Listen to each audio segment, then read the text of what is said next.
오늘 말씀은 사무엘상 8장입니다. 1절부터 9절.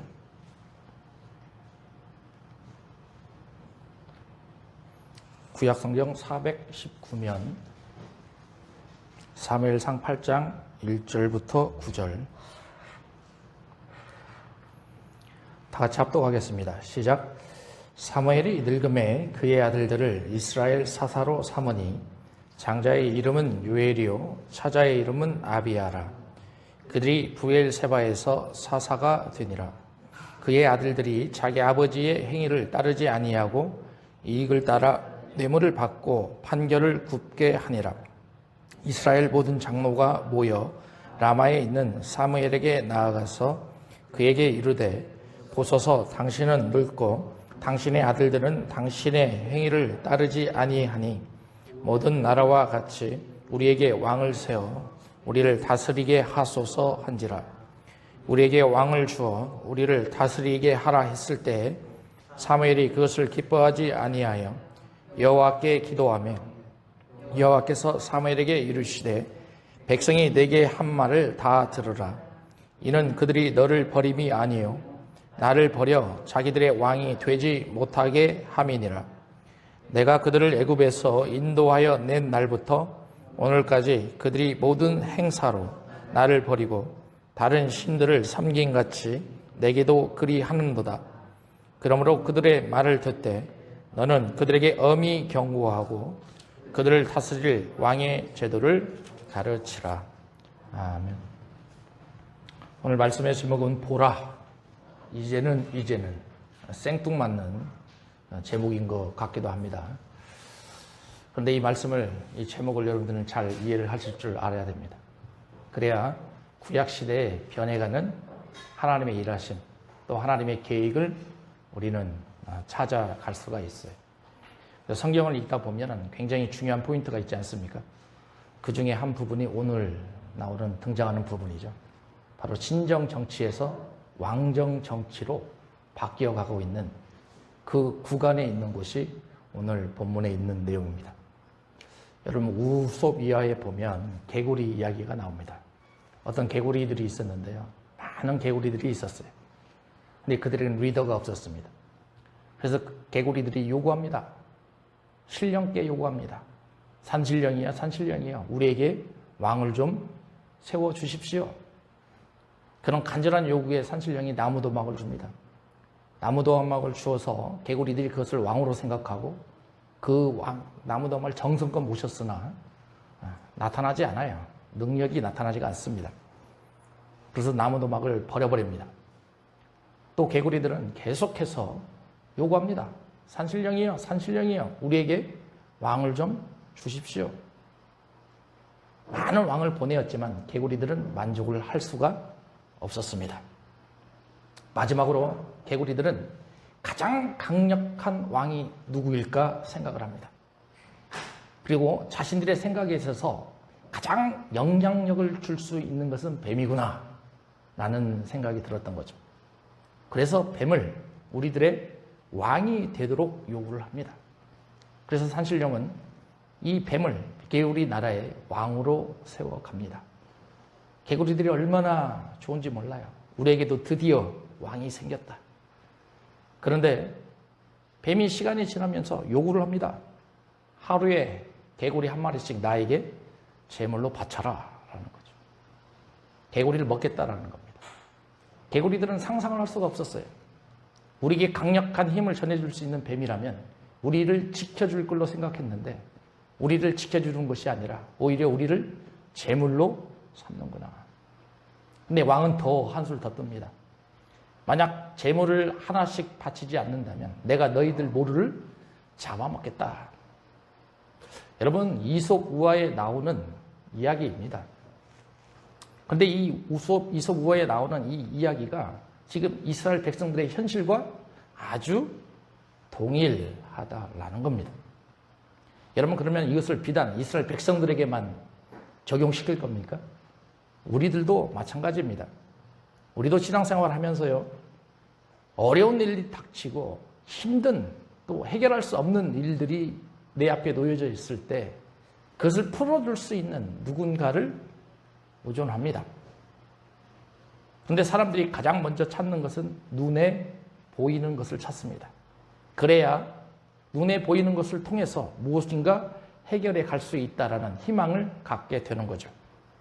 근데 그것도 찾다가 안 되면 마지막으로 붙잡는 것이 눈에 보이지 않는 것을 붙잡게 됩니다.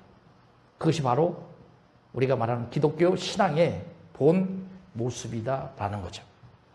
여러분, 이스라엘 백성들을 한번 생각해 볼 필요가 있어요. 이스라엘 백성들이 출애굽을 하면서 지금까지 오면서까지 그들에게는 왕의 제도가 없었어요. 그러나 하나님은요, 이스라엘 백성들에게 부족함이 없도록 채워주셨습니다. 그런데 시간이 지나면서 이스라엘 백성들은 다른 나라와 비교를 하게 됩니다. 옆 나라에는 왕이 있었어요. 왕의 제도가 있었습니다. 만약 하나님이 우리를 통치해 주시고 하나님이 우리를 다스린다라고 생각한다면 우리가 날마다 축복을 받아야 되는데 축복을 받는 것이 아니라 오히려 어려움과 힘듦이 우리 앞에 놓여지는 거죠.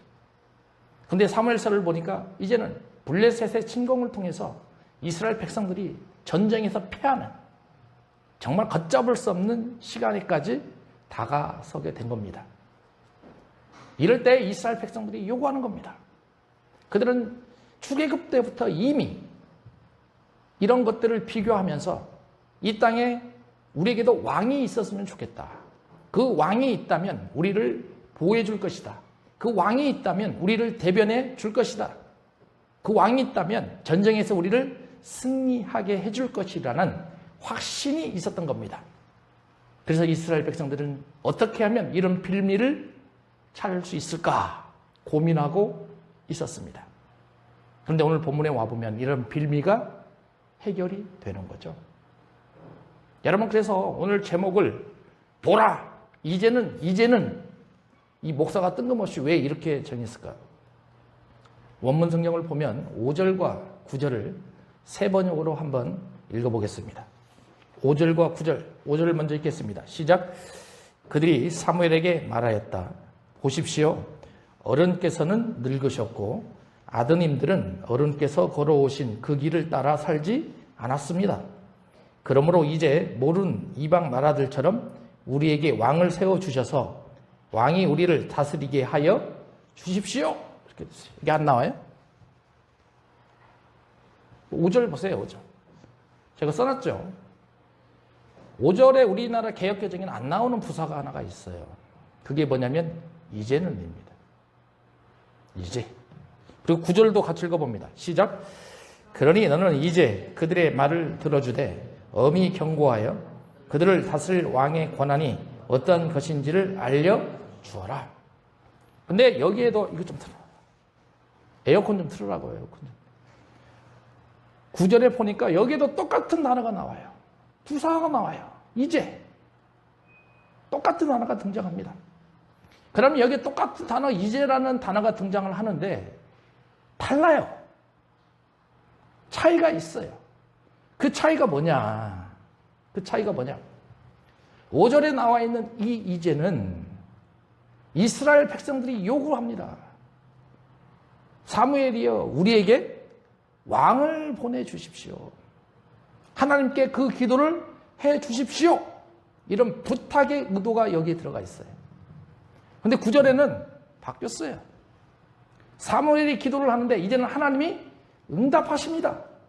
이제 내가 너에게 왕을 보내주겠다. 이런 결정이 되는 겁니다.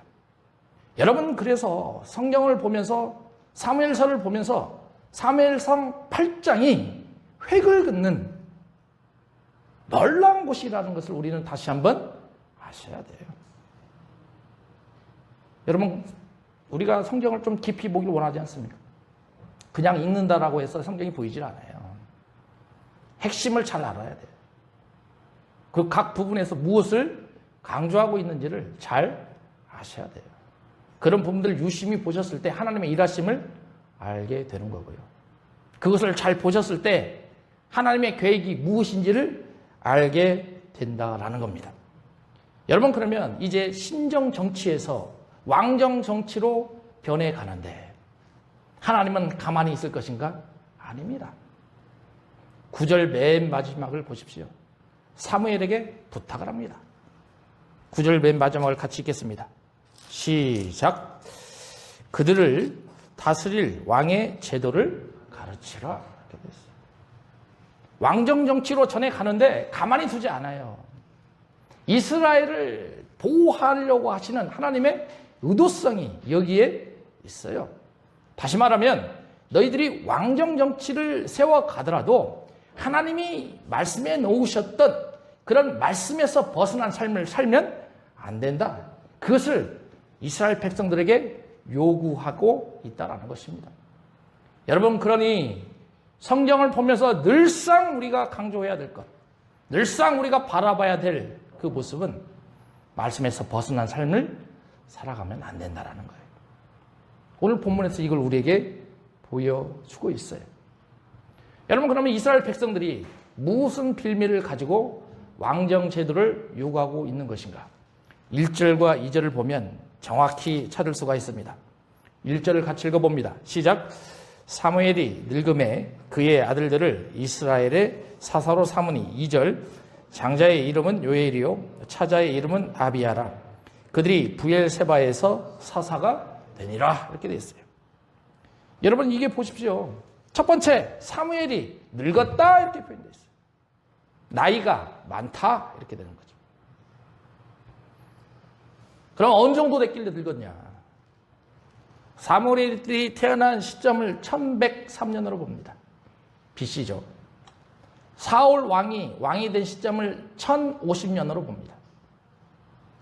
그럼 그 가운데에 지금 사무엘이 있어요. 그럼 여기에 해당이 되겠죠. 그러면 사무엘은 아직 53살이 되지가 않았어요. 그러면 우리식으로 표현하면 53살이라면 한참 일할 때 아닙니까? 그러나 이 당시 53살은 나이가 굉장히 많았습니다. 그렇기 때문에 이스라엘 백성들이 요구하는 거예요. 당신은 나이가 너무나 많습니다. 그리고 두 번째, 2절을 보니까 분명히 그렇게 돼 있지 않았습니까? 장자의 그게 뭐예요? 8절, 1절 마지막이에요. 그의 아들들을 이스라엘의 사사로 삼았다. 근데 어디에서 사사로 삼았냐? 부엘세바에서 사사로 삼았다. 이렇게 돼 있습니다. 그럼 여기에 우리가 7장 마지막과 이 부분을 연계시켜서 보셔야 됩니다. 7장 14절과 15절, 특히 15절, 16절을 보면 사무엘이 순회하는 모습을 우리가 알 수가 있습니다. 근데 순회하는 도시를 보니까 16절 보세요. 베델, 길갈, 미스바, 그 다음에 라마로 다시 돌아오잖아요. 그러면 사무엘이 가지 못하는 곳이 부엘세바입니다. 그럼 부엘세바는 남쪽에 있거든요. 그러면 그 부엘세바에게 거기에 가서 사사로서 역할을 할 수 있는 두 사람을 보냈는데 자신들의 아들이에요. 여러분, 그러면 사무엘은 하나님이 세운 사사였습니다. 그러면 여기에 나오는 요엘과 아비야는 하나님이 세운 사사라고 볼 수가 없어요. 통치 수단으로 사무엘이 임시적으로 보낸 사사다, 이렇게 생각을 하는 겁니다. 여러분, 그래서 이스라엘 역사에 있어서 마지막 사사를 누구라고 불러요? 사무엘이라고 불러요. 근데 여기에 8장 1절과 2절에 보니까 그의 아들들이 사사라고 언명이 되어 있잖아요. 근데 그러지 않다라는 거죠. 마지막 사사는 사무엘이다, 이렇게 평가가 되는 겁니다. 그럼 사무엘의 그 아들들의 이름을 한번 보시기 바랍니다. 장자의 이름이 요엘이에요. 요엘의 뜻이 여호와는 하나님이시다, 이런 뜻입니다. 여호와는 하나님이시다. 그 다음에 두 번째는 이름이 뭐냐면 아비야다, 이렇게 되어 있어요. 아비야의 뜻은 하나님은 우리의 아버지시다, 이런 뜻입니다. 여러분, 그러면 지금 이 누굽니까? 사무엘이 그 아들들의 이름을 딱 봤을 때에 지금 아들들이 어떻게 되기를 소망하고 있는지가 담겨져 있지 않습니까? 이름의 뜻만 보더라도. 그런데 그 아들들을 부엘세바의 사사로 보내놨더니 그들이 어떤 행위를 하고 있느냐? 우리의 생각과 전혀 다른 길로 가고 있어요. 그것이 바로 3절입니다. 3절도 같이 읽어봅니다. 시작. 그의 아들들이 자기 아버지의 행위를 따르지 아니하고 이익을 따라 뇌물을 받고 판결을 굽게 하니라. 이렇게 됐어요. 아버지의 기대와는 다르게 아들들은 자신들의 유익을 따라갔어요. 자신들의 유익, 좋은 뜻으로 유익이죠. 원문 성경을 보면 돈을 따라갔어요. 탐욕을 따라갔습니다. 그러니까 정말 좋은 아버지 밑에서 훌륭한 환경과 훌륭한 하나님의 교육을 받은 자녀들임에도 불구하고 아버지의 기대에 미치지 못하는 그런 일들을 우리는 경험을 하게 돼요. 여러분, 그러니 하나님의 사람은 인간이 세울 수가 없어요. 하나님의 사람은 인간이 아무리 노력하고 인간이 아무리 그 사람을 양육한다 하더라도 세워갈 수가 없어요. 바로 그런 모습을 여기서 보여주고 있습니다. 그런데 그들이 탐욕으로 돈을 쫓아가니까요, 저지른 두 가지 행동이 나옵니다. 그 첫 번째 행동이 뭐냐? 뇌물을 받았어요. 그러지 않습니까? 왜? 돈을 벌어야 되기 때문에 뇌물을 받습니다. 그 다음에 두 번째 행동이 뭐냐? 판결을 굽게 하였다. 판결을 굽게 하였다라는 뜻은 다른 게 아니에요. 거짓말로 판결을 했다. 이렇게 평가가 되는 거죠. 여러분, 성경을 이곳저곳을 한번 보시기 바랍니다.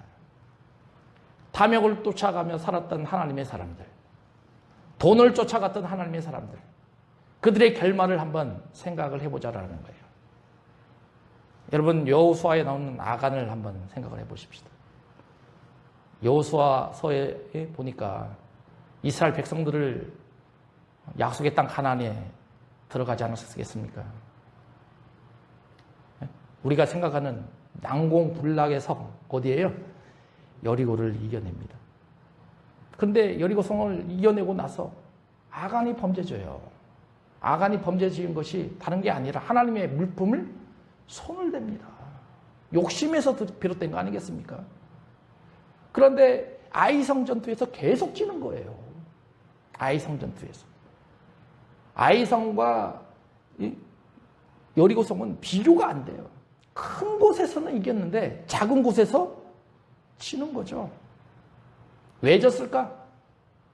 하나님께서 주사위를 던져라. 결국 주사위의 마지막에 아간이 걸리지 않았습니까? 아간의 탐욕이 결국 아간을 죽음으로 내몰게 됩니다. 엘리사 시대의 게하시를 한번 보십시오. 엘리사가 병을 고쳐줍니다. 나아만의 문둥병을 고쳐줍니다. 근데 나아만이요, 올 때요, 그냥 온 게 아니잖아요. 많은 예물을 엘리사에게 주겠다 약속했습니다. 엘리사가 받지 않아요. 그래서 나아만은 그 재물을 가지고 다시 자기 땅으로 돌아갑니다. 근데 그걸 게하시가 보는 거 아닙니까? 그래서 게하시가 쫓아가서 우리 스승이 좀 달라고 합니다.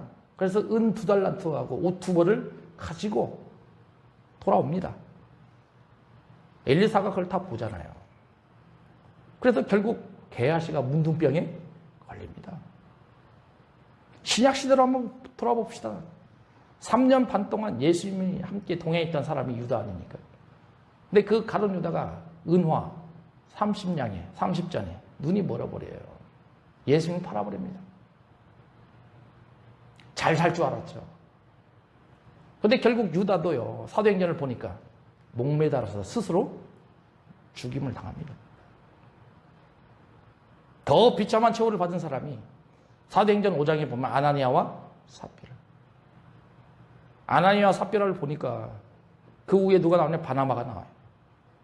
바나바는 자기가 가지고 있는 전 재산을 팔아서 베드로와 사도들 앞에 헌물로 내놨습니다. 근데 바나바를 보십시오.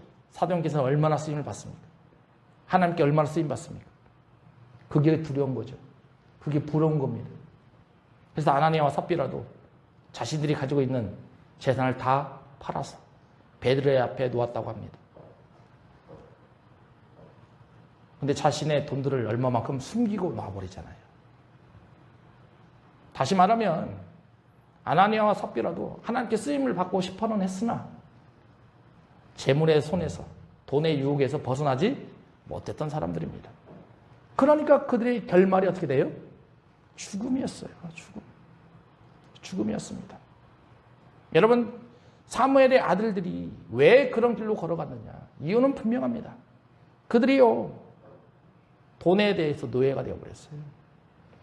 여러분, 그러면 우리가 돈을 완전히 없애버려야 되냐? 아니죠. 돈을 버는 것은 지극히 정상적인 거죠. 반드시 돈은 벌어야 됩니다. 중요한 것은 노예가 되는 삶을 살면 안 된다라는 거예요. 빌립보서 4장 11, 12절을 같이 읽어봅니다. 시작. 내가 궁핍함으로 말하는 것이 아니니라. 어떠한 형편에든지 나는 자족하기를 배웠노니 나는 비천에 처할 줄도 알고 풍부에 처할 줄도 알아. 모든 일, 곧 배부름과 배고픔과 풍부와 궁핍에도 처할 줄 아는 일체의 비결을 배웠노라. 사도 바울이 된 것이 다른 것 때문에 바울이 된 거 아니에요.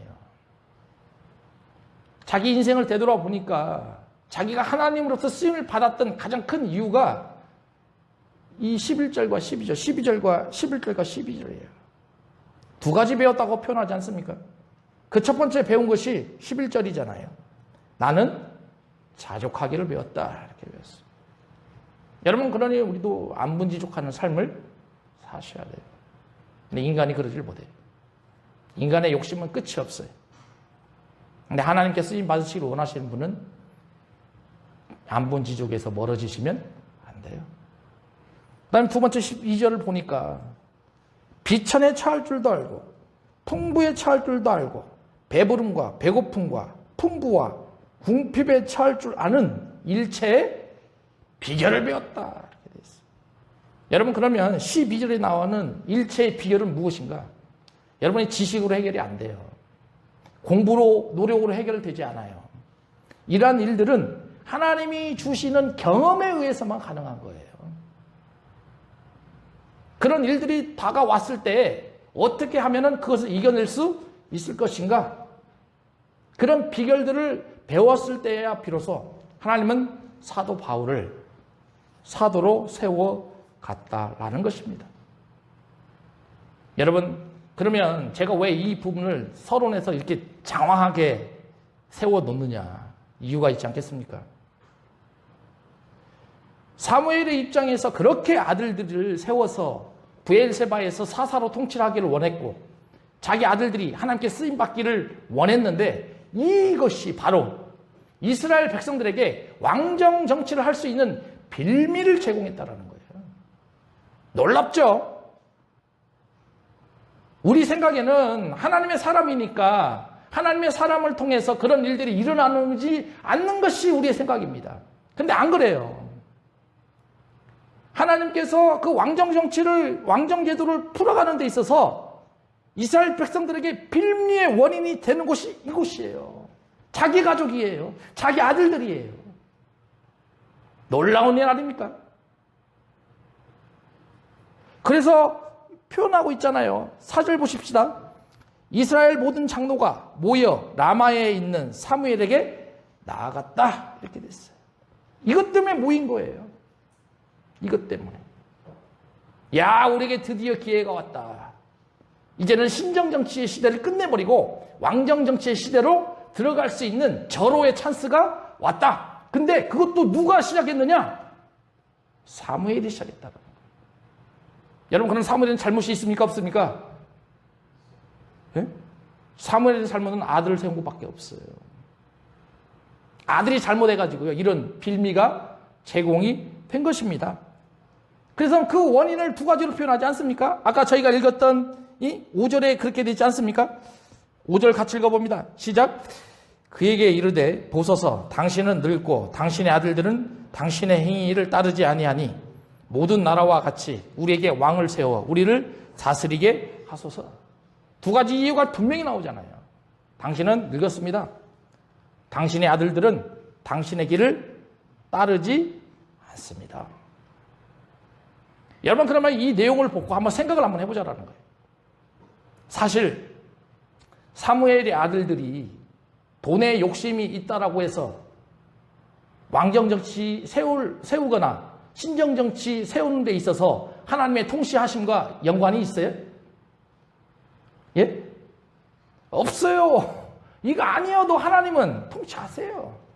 여러분, 사무엘 아니어도 하나님 통치하지 않으십니까? 여러분, 우리가 생각하는 착각 중에 하나가 이런 거예요. 나 아니면 안 된다라는 사상이에요. 아니에요. 사무엘도요, 이스라엘에서 사사로 세움 받은 것은 사무엘이 뭔가 잘났고 그 사람이 뛰어나고 사무엘의 능력이 있어서 세움을 받은 게 아니에요. 하나님이 통치하심에 있어서 그냥 도구로 사용된 것뿐이에요. 그게 사무엘입니다. 우리도 그러지 않습니까? 우리도 마찬가지예요. 우리가 목사로 받거나 세움을 받거나 또는 뭐 장로나 집사로 세움을 받을 때 내 노력과 내 의지와 내 힘으로 뭔가 세움을 받은 그런 착각에 빠지는데 아니에요. 하나님은 그 사람을 그냥 도구로 사용할 뿐이에요.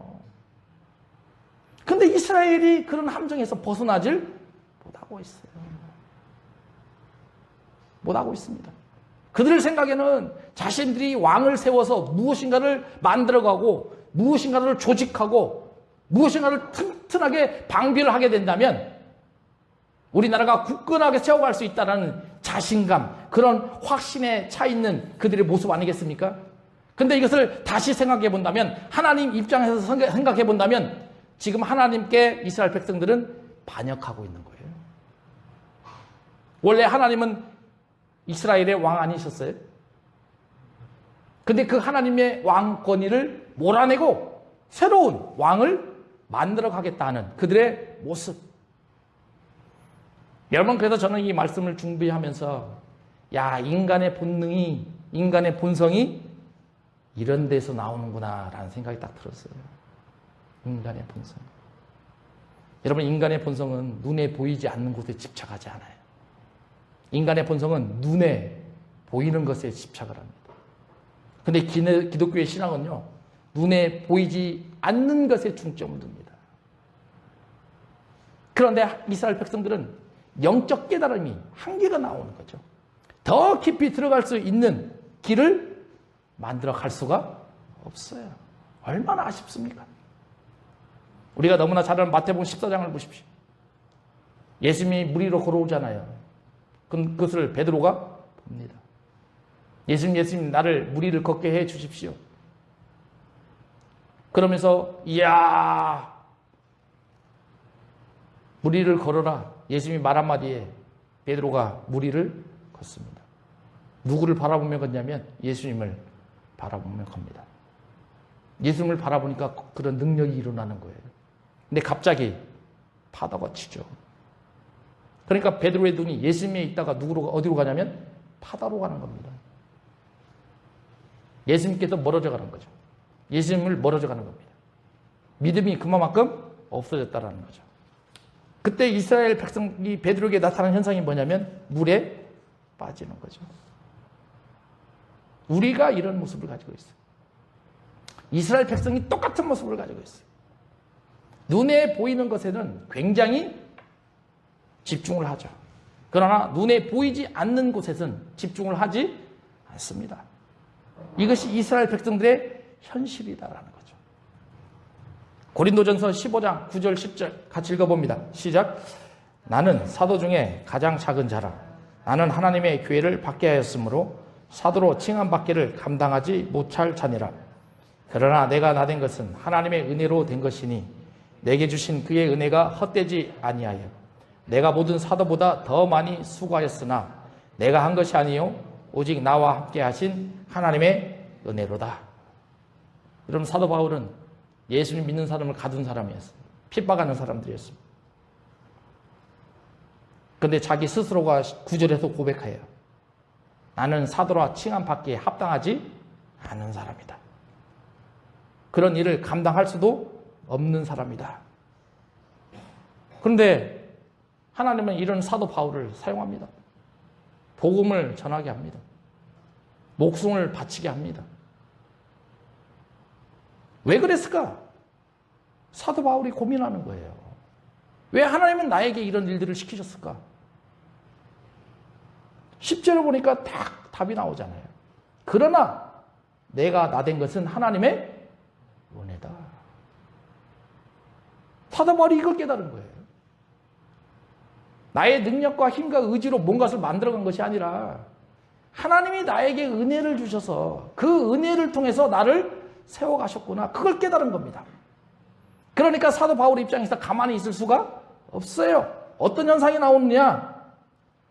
내게 주신 그 은혜가 헛되지 아니하여 내가 모든 사도들보다 더 많이 수고하였다. 여러분, 예수 믿는 사람들에게 나타나는 현상이 이런 거예요. 네? 자기 자신을 한번 생각해 보세요. 정말로 내가 인격적으로 예수님 맞는 사람이라고 생각한다면 가만히 있을 수가 없어요. 네?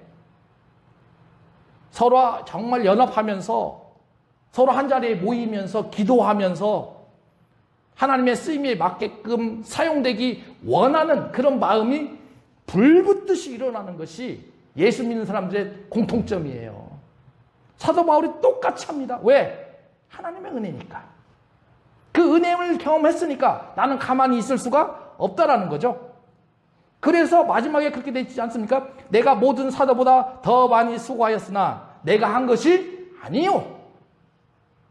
오직 나와 함께 하신 하나님의 은혜로다. 그것조차도 내가 한 것이 아니라 하나님의 은혜를 통해서 이 모든 일이 이루어졌구나. 여러분, 그러니 우리의 신앙을 한 단계 높여가셔야 돼요. 단순히 눈에 보이는 신앙에서 벗어나셔야 됩니다. 눈에 보이지 않는 하나님을 눈으로 볼 줄 아셔야 됩니다. 그런 사람들은 삶이 변하게 되어 있습니다.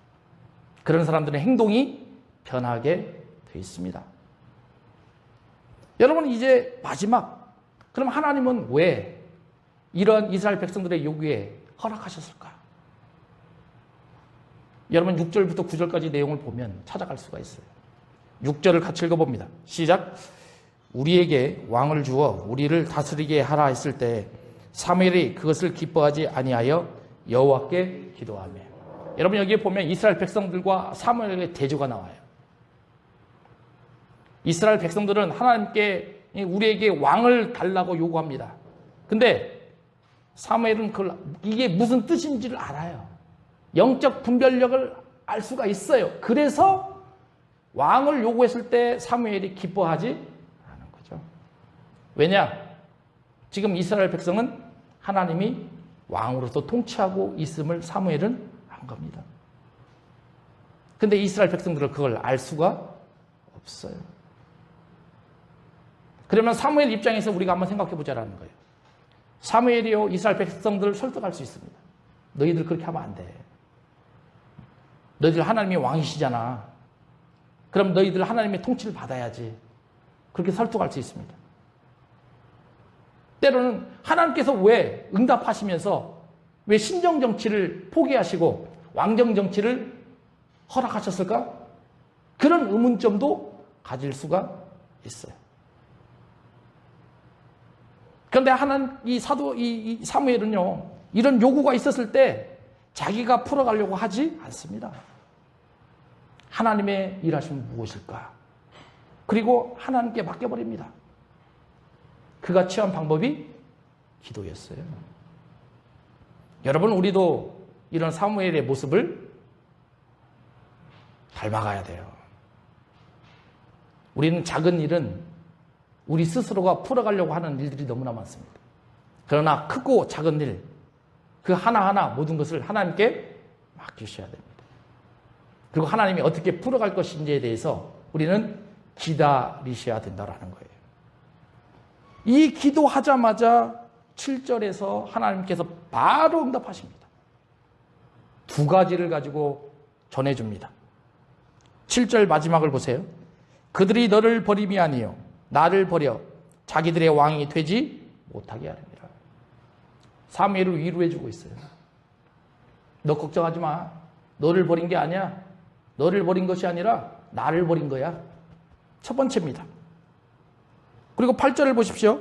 내가 그들을 애굽에서 인도하여 낸 날부터 오늘까지 그들이 모든 행사로 나를 버리고 다른 신들을 섬긴 같이 내게도 그리하는도다. 이놈들은 애굽에서 내가 출애굽 시킬 때부터 이걸 가지고 있었다라는 거예요. 지금까지. 그냥 어느 한순간에 이런 악한 생각이 나온 것이 아니라 400년 동안 계속 이런 마음을 이스라엘 백성들은 가지고 있었다라는 것입니다.